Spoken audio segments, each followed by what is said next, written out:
Kirk, it's so wonderful to see you.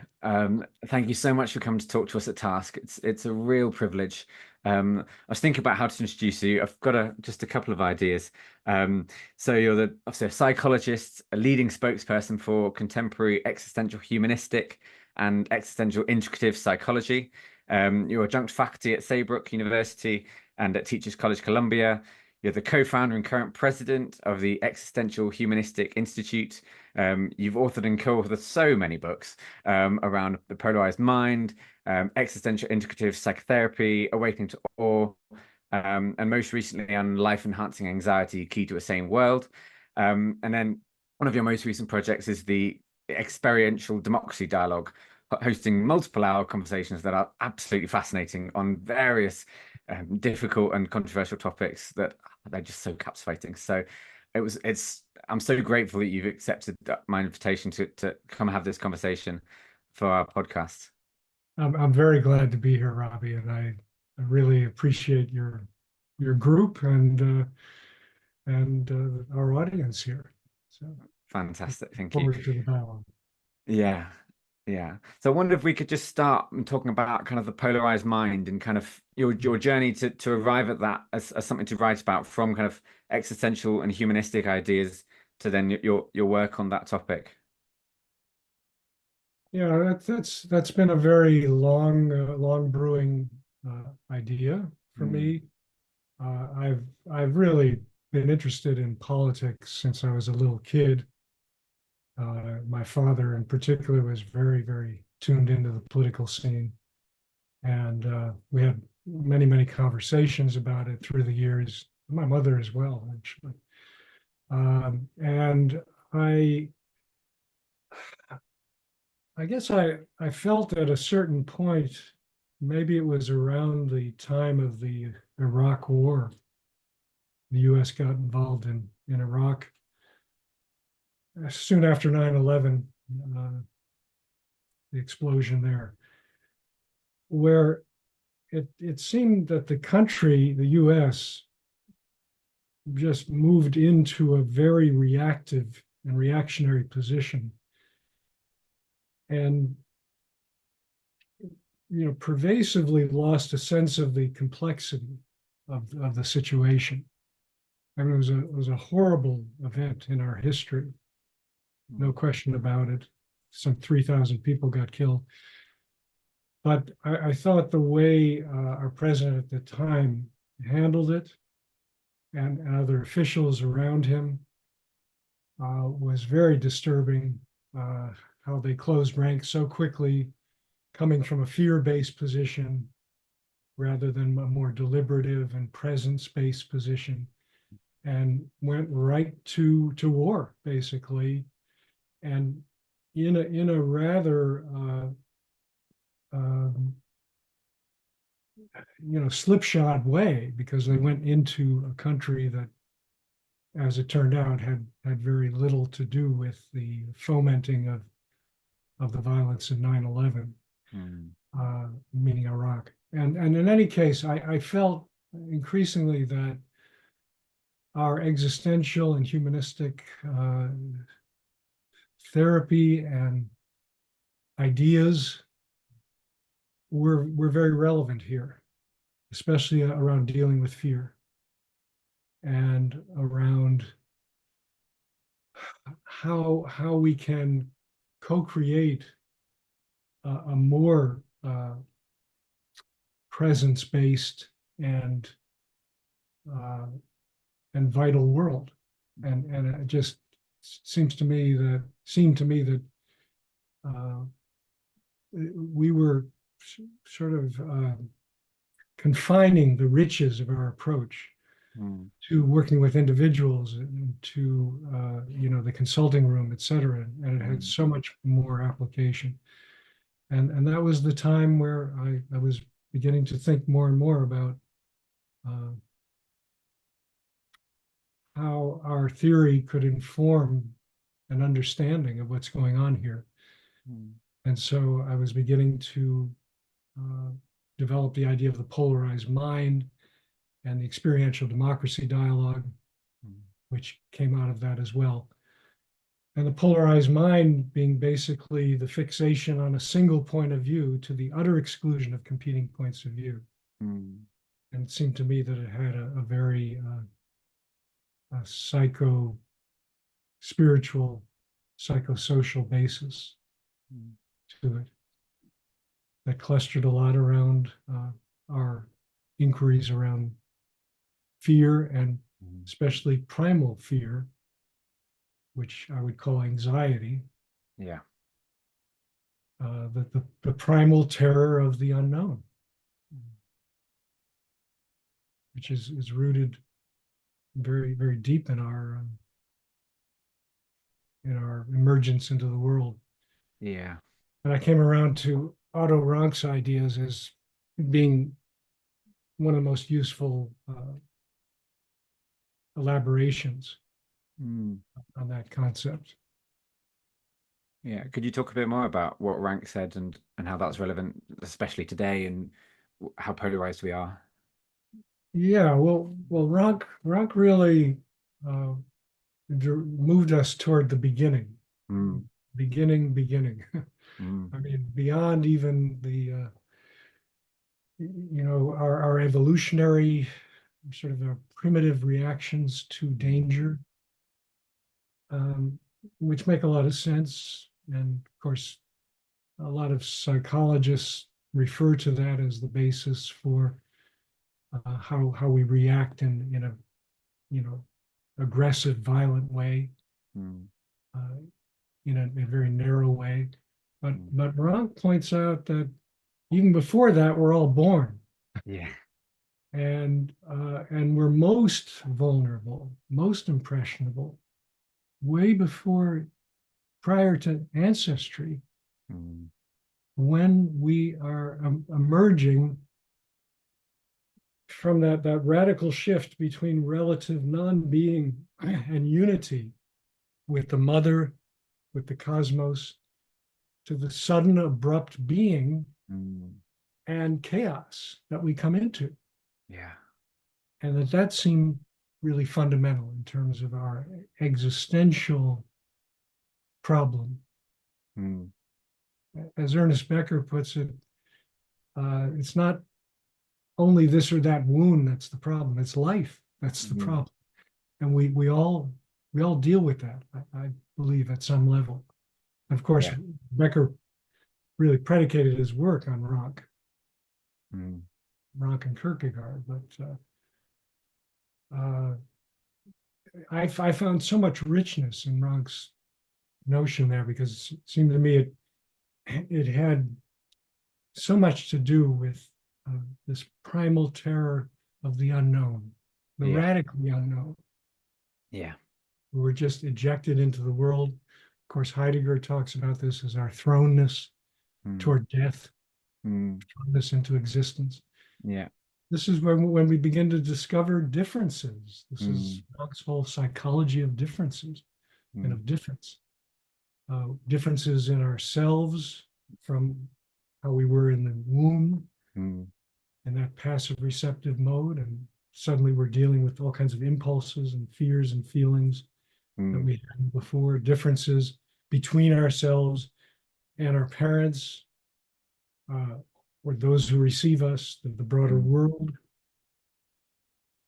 And of course, the whole question of how those differences are held, how they're worked with Yeah. by the parental system and by the culture. Mm. And unfortunately, I don't think we've been all that good at providing that holding environment, Mm. as Winnicott talks about. Mm. Uh, we haven't been that good at addressing inner lives, Mm. and that really intimate core wound, you could say, Yeah. of grappling with the human condition. Mm. It's extremely existential in that sense, even though it sounds Freudian in some ways. I mean, it is also to some degree Freudian, because it does relate to our roots and our Mm. backgrounds, but it's not just there. Rank's point, it was much broader, that it's every moment, it's every day, Yeah. and throughout the life cycle that we're working with this problem of sort of being orphans in a vast unknown Mhm. universe. Yeah. That's And fascinating. how to grapple with that. So the sense of helplessness and groundlessness Mm. is critical here. Yeah. How we negotiate that, Mm. how we met by the parental and cultural systems to work with that, to develop the presence, Yeah. centeredness to work with it, the skills to work with it, or Mm. not, and then how we carry that through in our unfolding lives. Mm. And I wonder if that seems so relevant right now in 2024 and a lot of us have looked towards the November elections and look at a lot of polarized minds and there's a real sense of the unknown of the other. It feels like that they're going into their separate communities and they're not really talking to each other. Um, I was Very reading right. an article you wrote the other day, and you said you described it as a plea for civic engagement before it's too late. I wonder if you could you talk a bit about what prompted you to write that article and maybe how it feeds into those ideas and what your major concerns are right now. Well, I wrote that because I feel that we're increasingly losing touch with those skills Mm, that could be so critical to helping us work with our terror of difference, of the other, yeah. and of that which is disconcerting, Mm, disorienting.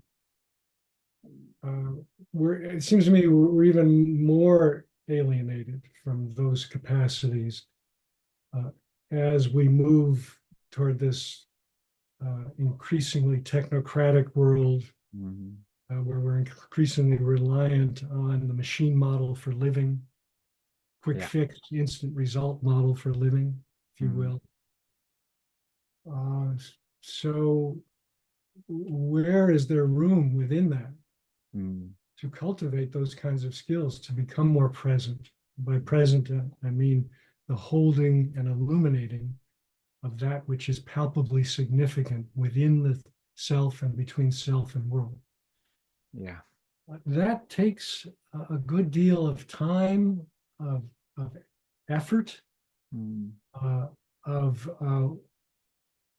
dealing with uncomfortable ideas and feelings and conversations that hopefully the parents would be attuned to. But unfortunately, I think parents are probably increasingly distracted by their own attachment to, the quick fix model, the cell phones, the texting, et yeah. cetera, the fast paced world, Mm, pressure to put bread on the table too. I mean, economically, we're also strained, and that just feeds this need for everything being quick and being distracted, mm, or on the other hand, being desperate for entertainment that it mm, allows us to zone out, and mm, get away from presence as such. Presence to our machines, unfortunately, too often, or the yeah. machine model. So I think we're moving more and more in that direction. I think we're also at the same time we are opening up Mm, to the complexity and diversity of mm, contemporary life. There are clearly movements toward embracing multiculturalism and uh, the complexity of uh, trying to live more openly and more consciously with each other. Um, um, but also, I think recognizing the problems of the past, the problems of tradition in many ways. This is the whole movement toward postmodern, post-structuralist sensibility, where traditions are no longer working or they're being discredited.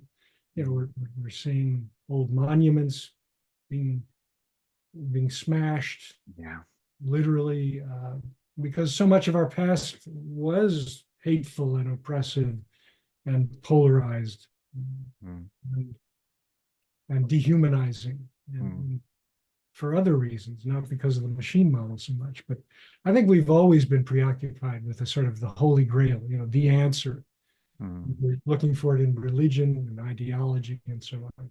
It's just because of our tech capacities, it's that much more seductive now that we gain this illusion of power and control. Mm. So, but there are these competing forces in our world, and you're seeing that in our current elections here in the U.S. I think to a degree, those who want to go back and have that simple, traditional sort of approach to living Mm. as they see it, where things are black and white and much more clear, good and the bad, et cetera. And then you have, the liberals, many of the liberals embracing the complexity, embracing a culture that's more fluid, et cetera. Mm. So as a result of that part of the struggle, the part that is embracing more of the complexity of the postmodern, breaking out of convention and tradition, you have a backlash that reinforces, I believe, the oversimplified, backward glance, if you will, the Yeah. pre-modern. So the more we press toward the postmodern, the more, in many ways, there's a backlash toward the pre-modern. Right. And more of these primal kind of reactions against, a quickly moving, quickly changing world. And some of that, I think, has kernels of truth and validity to it. It is attempting to say, hey, wait a minute, let's not get so hung up on our cell phones and our fast-paced lifestyles. Let's get back to a little bit more of the contemplative, world of the small town, the farmer, more, plain speaking, kind of earthy genuineness in some ways. But I see problems on both sides, major problems. So but the upshot is that in both directions home in on this problem of the quick fix, instant result model for living in too many ways. They're oversimplifying and losing the recognition that we are both. This is our huge problem. We are both extremely fragile, waif-like beings before the vastness of cosmic mystery. And at the same time, we are incredibly resilient, risk-taking, bold, curious, fascinated beings who are participating and are open to participating in that which is greater than ourselves as part of our evolutionary movement. And if we're not holding these paradoxes, which we've rarely done throughout history anyway, it is more and more difficult now because of those reasons I laid out, I think we're increasingly in trouble. I think that's why it's a race against time. That's why I believe the message that we absolutely have to address the underlying fears that are driving people toward the polarized mind and narrowing perception. If we're going to have a chance at substantive change, substantive abilities to coexist with one another, not only coexist with one another, but hopefully, ideally, to actually discover with one another, see life more as an adventure rather than, a kind of routine or just a surface show, Yeah. Ian James put it, Yeah. or a lot of reactivity because we don't have the equipment to handle that primal anxiety, Mm. reactivity that leads to violence and dehumanization. Mm.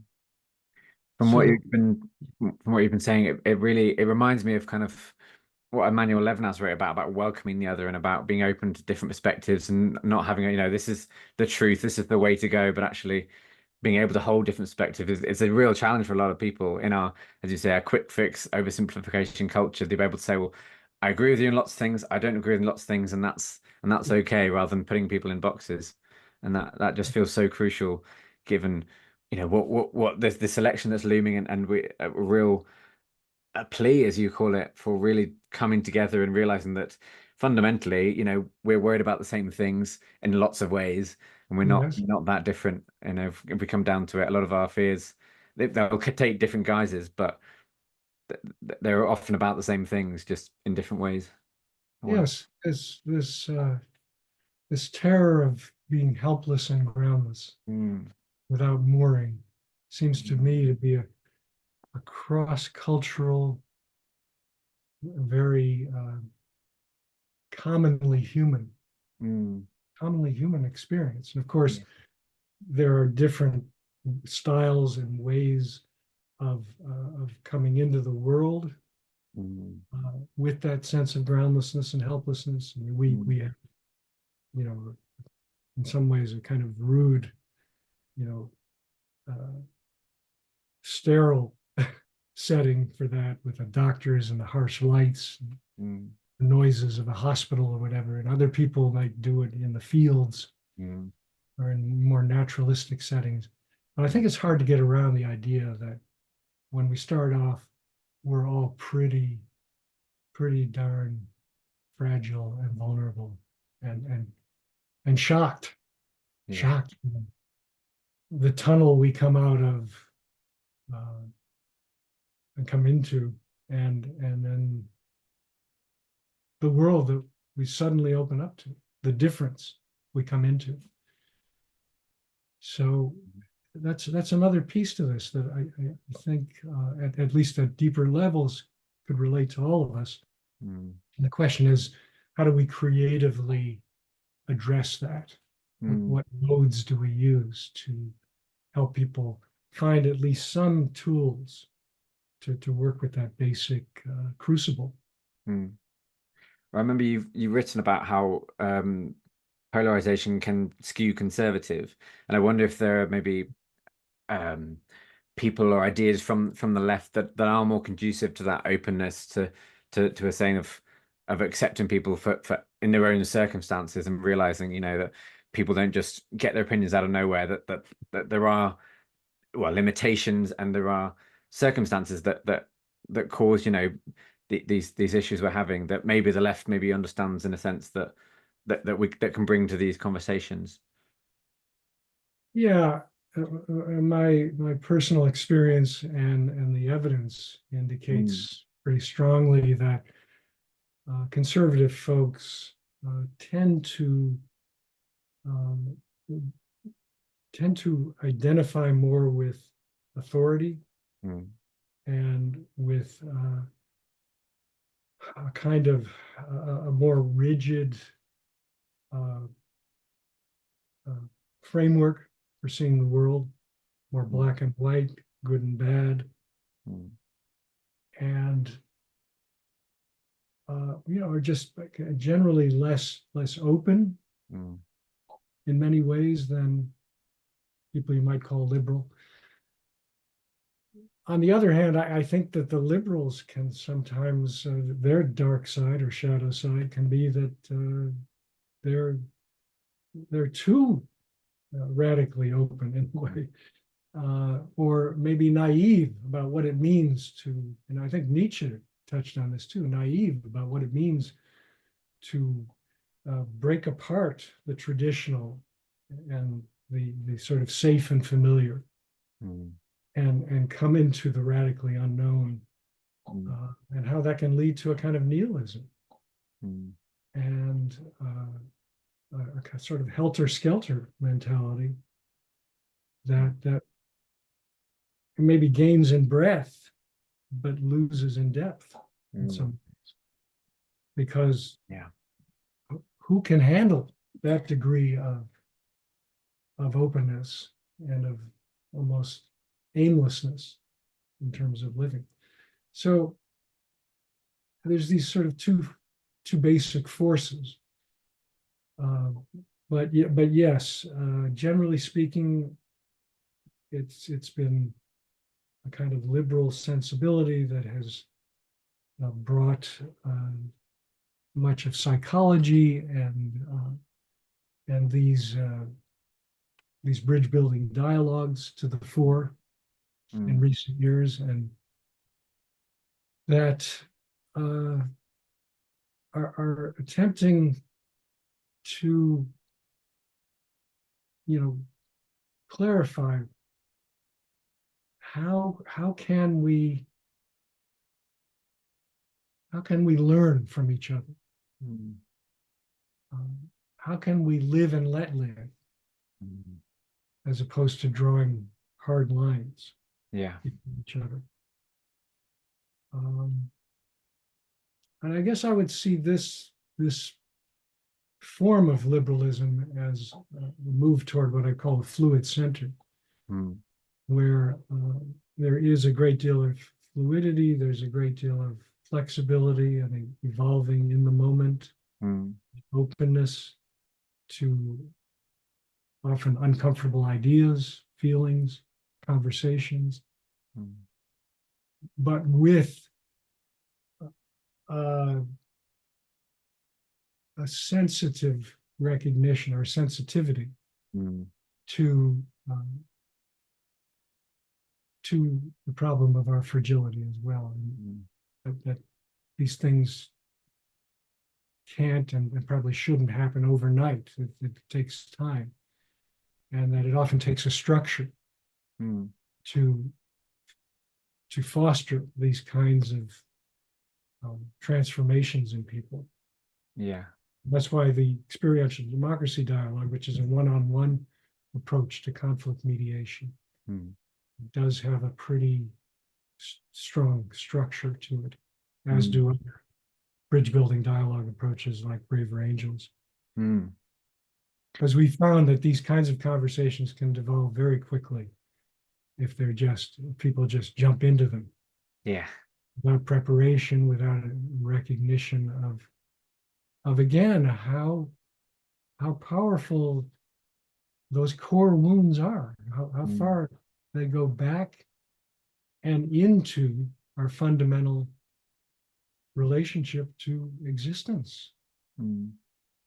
to the groundlessness. Yeah, I was going to ask about those dialogues. They're a fascinating listen. Um, I suppose just building on what you've just said, are there particular things that you've kind of taken from those facilitations and things you've learned from that process of organizing and then facilitating those dialogues that are useful for us? And if we are having our own dialogues with people we disagree with, that might be really useful. Yeah, so you're asking if I have examples or that, Yeah, I suppose just examples from those dialogues and just kind of what you've oh, learned from that process and just the process of well, your own maybe your own dialogues with more conservative people as well. yeah, definitely. I mean, first of all, I would reinforce the point that there's a parallel here between depth therapy, existential and experiential therapy, and these kinds of dialogues Mm. around the need for some degree of containment, Mm. structure, and also recognition of how powerful self-protections are. Mm. And that's what I was getting at earlier. Meaning we need to respect those needs for self-protection. Mm. And this is what has worked for people for a long time, even though they're probably not working and they're breaking down in the present. Mm. But it's not a great idea to go in like a bulldozer Mm. and knock those down. So, given that as background, yeah, I've had numerous meetings, in particular when I was a trained facilitator for Braver Angels, we had these alliance meetings, which are meetings within a community. So we'd meet at each other's homes. We would meet at liberals, conservatives, and some of these folks were pretty hardcore in their stances. You know, they identified with Trump, or they identified with Biden, or the progressive left in a very strong way. And it could be pretty tense, but the fact that people opened their homes to us was just something like beginning to open one's psyche to another. Again, the parallel with the depth therapy. Sharing a meal together. So there's actually something palpable and tangible there that we're eating. And eating is an intimate engagement to a degree. I won't get into all the Gestalt business about ego, hunger, and aggression, but I mean, I do think there is a symbolic, powerful element to that.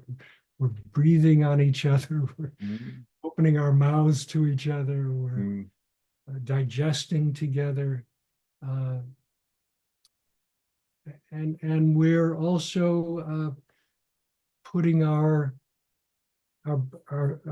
best foot forward. We're taking a risk. People might not like our food. People might not like the environment that we've created for them. So all these things are part of the soup, I would say, of these amazing encounters that we had at people's homes. And what I would find is that through the dialogues, and we would go through our structure that we had in dealing with a particular issue of that time, that day,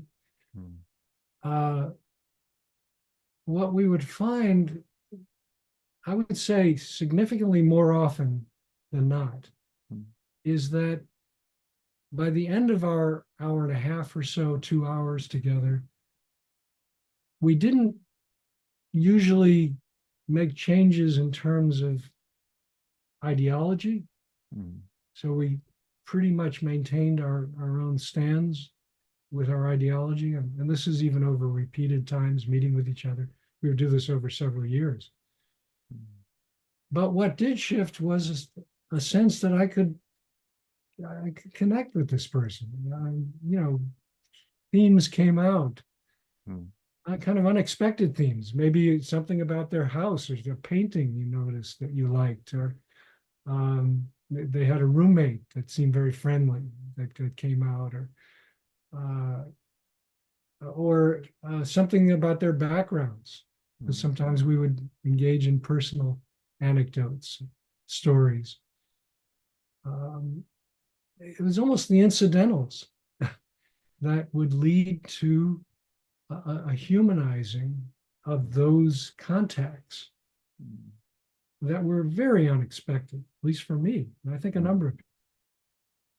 That people from very different walks of life and different creeds could, by the end, maybe even hug each other. You know, that certainly happened, or began to be friends with one another. Some of us became more friendly because we ran workshops together too for the larger public. Right.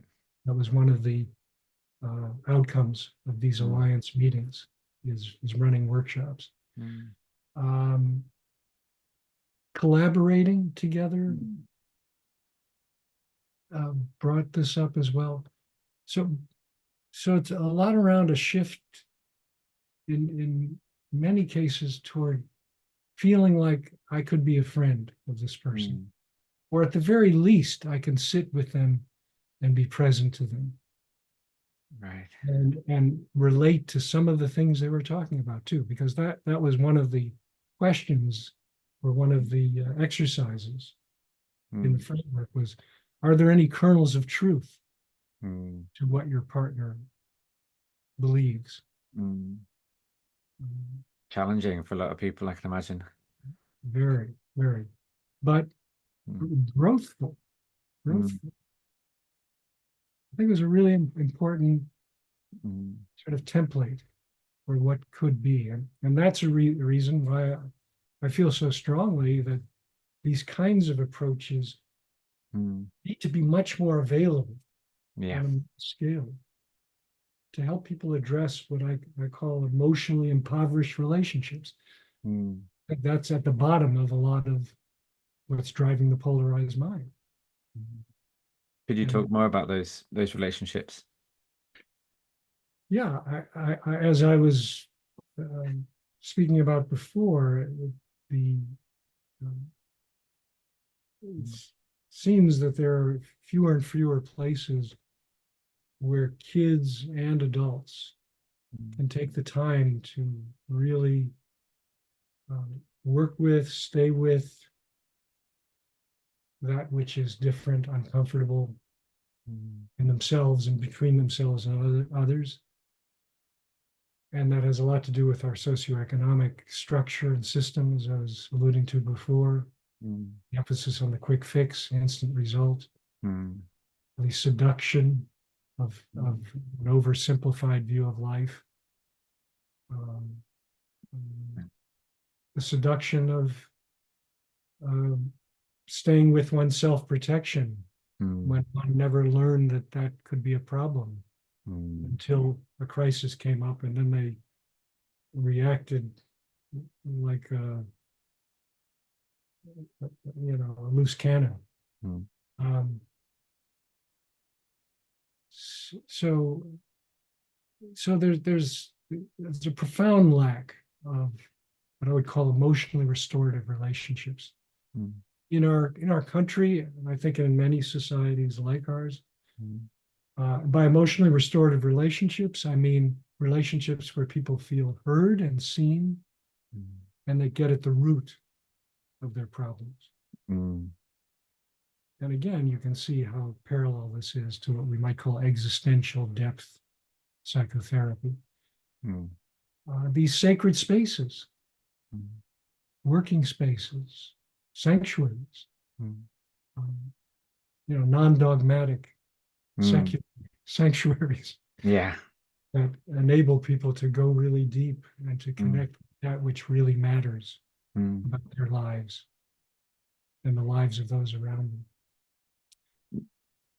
And I believe that we should promote that on many levels, Mm. from child rearing to the educational system to Mm. work setting Yeah. to the spiritual and religious settings Mm. to the diplomatic and legislative settings Mm. as well. Yeah. You The know, idea that keeps kind of coming around my head is the idea of time, that it's such a privilege that we have an hour to talk about things and just to really go deep into some of these topics. Whereas from what I read and people I know, that a lot of the people that do live in impoverished circumstances just don't have time because they have to spend so much time cooking or doing so many different things that they just don't have the time to just decompress, relax, maybe invest energy into people because they've got so many other things to do because, life is so hard for particularly, people in poverty, but also, all sorts of marginalized communities, across the globe that it's almost lucky us that we can really listen to people. But I wonder if that's as we help we support people out of poverty and we do our activism there that people have more time that they can actually listen to each other and listen to other points of view that they wouldn't have well, had. that's why, Robbie, I strongly agree that we need a major change in our socioeconomic system Mm. to provide precisely the kind of safety nets and Mm. supports that could help people have more of the time, Mm. uh, to provide some kind of universal health care, Mm. provide much greater access to education, Mm. and quality education, to provide people with job training Mm. and, um, and just you know a basic level of living that I think some of the Nordic countries are pursuing, and some kind of a social capitalistic Mm. culture that blends the best of both Mm. and and gives people more time for the kind of thing we're talking about. Mm. On the other side, I believe that psychology and psychotherapy, and those of us as healers, really need to focus much more on addressing the social conditions Mm. and not just the individual, Mm. to address these major problems. So that's why I call for a national core of mental health providers, Mm. national core of depth healers. And that's really what I'm talking about. I say national core of mental health providers, but I mean providers who are willing and able um, to be available for in-depth, longer-term services Mm. to people throughout the land, throughout the world to the degree possible, and especially in underserved areas. Mm. But that availability is huge. That's I think a big part of why many people, and especially in underserved areas, um, do end up stuck in their emotionally impoverished relationships, Mm. because the mental health services, especially the more in-depth ones, Mm. are just not there. And Mm. if they are there, they're way out of somebody's price range. Mm. So I think we need to find a way, maybe partly through volunteerism, Mm. partly through government subsidy, Mm. private donorship, uh, to mobilize as if this is a five-alarm fire, Mm. which I do believe it is. Yeah. And have something on par with the Peace Corps or Mm. the Marshall Plan, uh, to um, to address the fundamental problem, I believe, that is driving the polarized mind and Mm. human destructiveness, Mm. which is that primal terror of that which is different, other, and unknown. Mm. That we lack the equipment Mm. to work with. Mm. Obviously, this is a very long-term project, Mm. and especially to address all those levels I talked about before, but we can certainly begin Mm. by rallying such a group. We're considering this kind of mobilization with the core of depth healers, which is a YouTube channel, started as a YouTube channel that I have started, and now have collaborated with a graduate student named Tyler Gamlin, Mm. who's helping me to develop it further. Mm. We are planning to begin with some initial meetings with Mm. like-minded folks who Mm. are doing this kind of bridge building work Mm. to see how we might expand our network. Mm. And if people wanted to get involved with that, would your website be the best place to go, or It's the YouTube channel at this point. the YouTube channel? Yeah. I think that's a good start. Mm-hmm. And this is, as I say, just a beginning. So there Mm. isn't a lot of information about it yet, but Mm. the next couple of months, we plan to bring this out on a smaller scale initially, Mm. and then more broadly. But we are building a website as well, which should be available soon, and that will have updated information on Mm. the core of depth healers. Yeah. Sounds very exciting. Um, Yeah. The existential movement is also certainly a part of this yeah. general movement toward applying these principles to social crises. So that's a Mm. very important piece Mm. here. Absolutely. It's so encouraging to see what Emmy's doing in that field. Yeah. I wonder if we could just kind of, as a last topic, there's so much richness in what you shared. So I'm deeply grateful. Um, we've kind of touched on it before, but if you were talking to Democrats or perhaps more progressive people that were listening to this podcast that really struggle to understand the Republican point of view and why someone would vote someone like Donald Trump, could you give us an account of kind of maybe kind of touching on what you were saying about kind of going back and how we can empathize with and understand conservative voters right now? Well, I think people can try to work within a dialogue format such as the experiential democracy dialogue. Mm, Um, if they're open to it, mm, maybe ask a partner, maybe even a partner who's also skewed very much left, mm, but are willing and interested in discovering more about their own primal reactions. Because mm. remember, this is a self-discovery process as well as a relational process. Yeah. And the two partners could role play, could attempt to role play, let's say, Mm, a person who identifies with Trump mm, and go through the phases. And each of the phases are designed to help people to, see each other more as human beings rather than just labels or stereotypes. mm, And then to see what emerges from that process after they go through the 6 phases. mm, What have they learned about themselves? What have they learned about the other and the position of the other? And does there seem to be any shift, any shift toward some common ground, or maybe just less feeling of wanting to be violent yeah.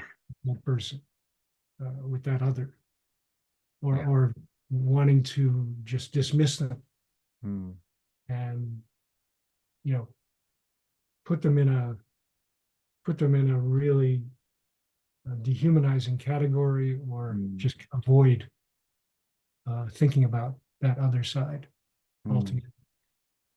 Now, I'm not saying that there isn't a value sometimes to some of these strategies. There is, but mm. in the long run,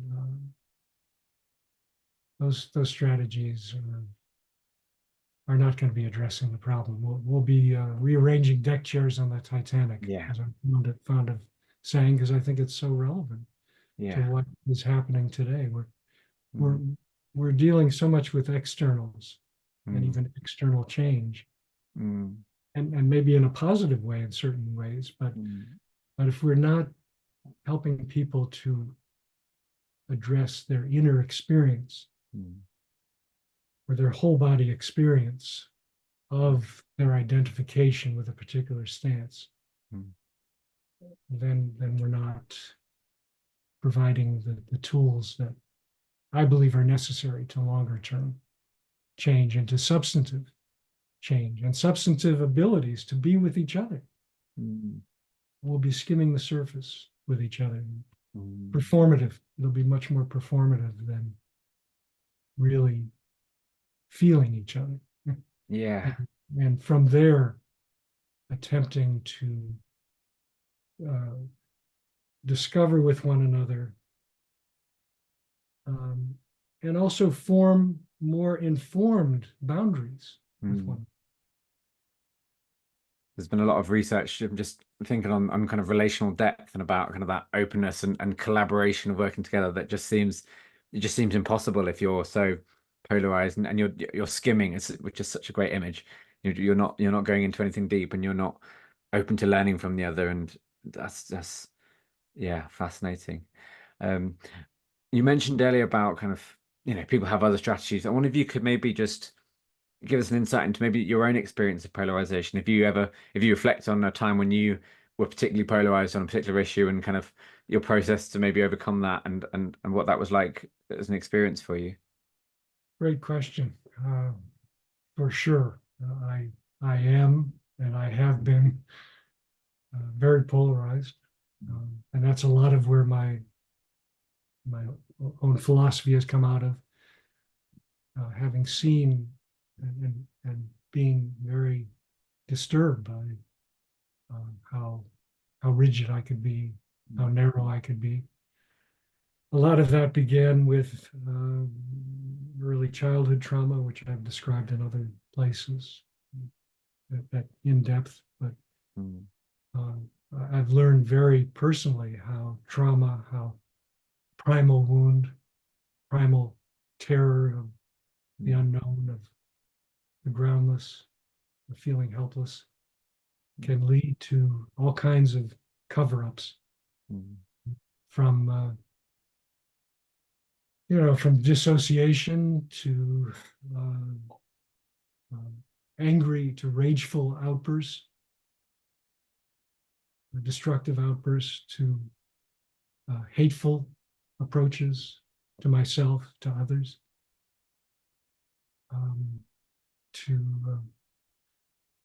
to definite biases, prejudices that have been carried through the culture as well, or transmitted through generations in my own family, that just get inflamed when I'm more scared.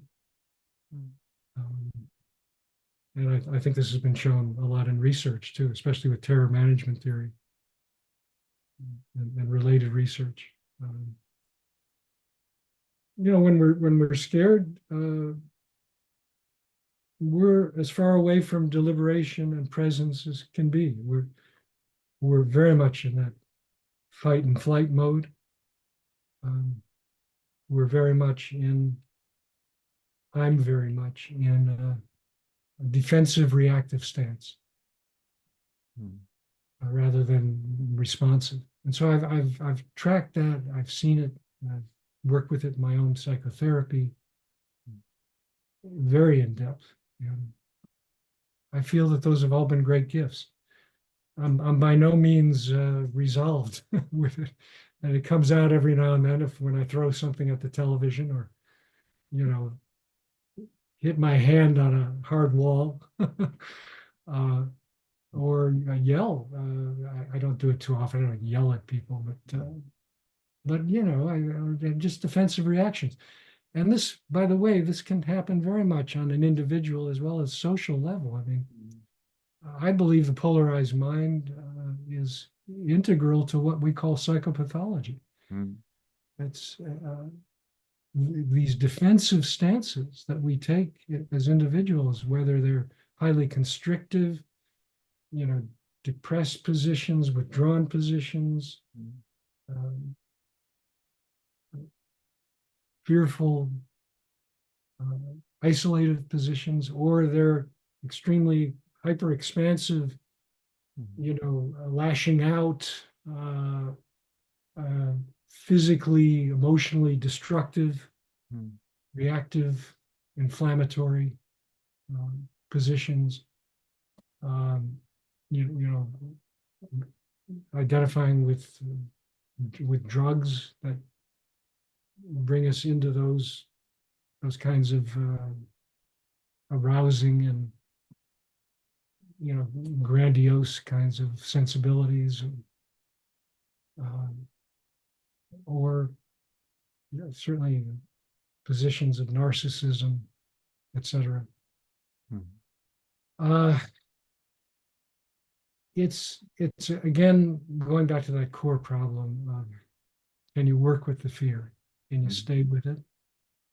Can you take some time with it? Often with a helpful witness. And come more from a place of connectedness, reoccupation of one's embodiment of the problem. Yeah. Rather than fragmentary. Yeah. Coming from apart. Yeah. That feels like a really wonderful point to end on, that embodiedness and that a really positive point. So I just want to say I'm so grateful. Thank you so much again for coming to talk to us at Task. I found our discussion really enriching. I've learned so much from it and so much to take away. And I'm sure all of our listeners will be feeling the same. So thanks so much, Kirk. It's been wonderful. Thank you very much, Robbie, for creating this opportunity, and for fostering these kind of opportunities in our world today. You're one of the people who we need for that. So. Thank you so much. Wonderful.